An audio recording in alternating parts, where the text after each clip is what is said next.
my young explorers, welcome back to our channel. I hope you all are doing well.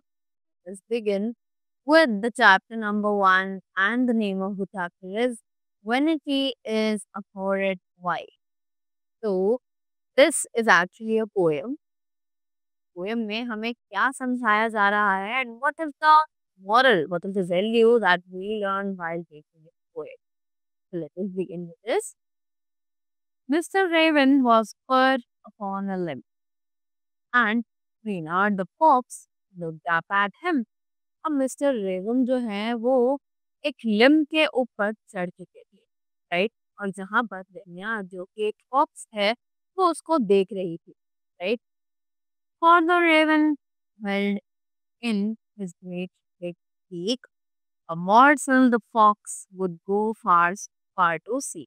कि हम देख सकते हैं कि रेवन के बीक में एक बहुत ही बड़ा सा लाइक पीस ऑफ मील था, और इसी चीज को ग्रैब करने के लिए जो फॉक्स है वो बहुत दूर तक जा said the fox in admiring tones, my word sir Raven, you are a handsome bird.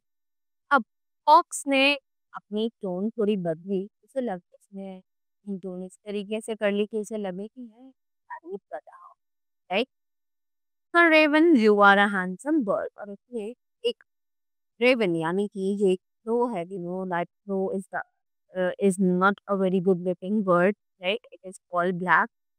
और उसने उस रेवन को यानी कि जो crow था उसको कमेंट किया कि you are a handsome bird, तुम एक बहुत हैंडसम और एक स्मार्ट बर्ड हो. Such feathers if you would only say. अब उसने बोला कि ऐसे फेदर्स अगर मैं सिर्फ गा सकूं, right? The birds of these words would call you king. कि जो बर्ड्स हैं इस पूरे जंगल की यानी कि वुड्स यानी forest wood call you king, कि वो तुम्हें अपना किंग बुलाने लगेंगे. The raven who did not see the joke. Raven जिसने उस जोक को समझा ही नहीं, right? For what that his voice was just a joke. वो भूल चुका था कि इसकी जो आवाज है वो सिर्फ और सिर्फ जाल दिखाने का एक जरिया है. He opened his beak in his foolish pride, and down fell the morsel the fox had spied.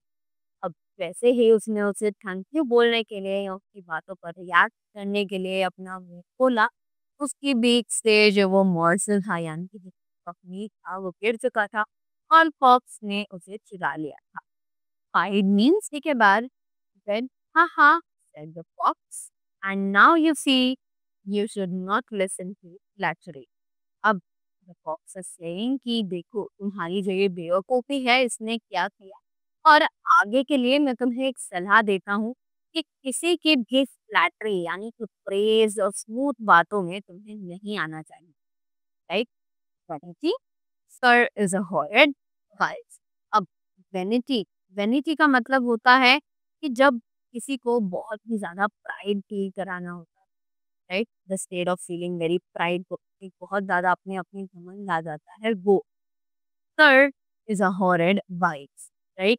कि ये वैनिटी है, जो ये फीलिंग है कि हम बहुत ज़्यादा अच्छे हैं, हमारे की प्राइड है, वो एक्चुअली एक बहुत सी अनप्लीजेंट या फिर अनजाइड मतलब बहुत ही ज़्यादा गंदा, राइट? ये एक अनप्लीजेंट वाइब यानी कि एक पर्सनल फ्लॉ है, हमारी बहुत बड़ी गलत फहमी है, राइट?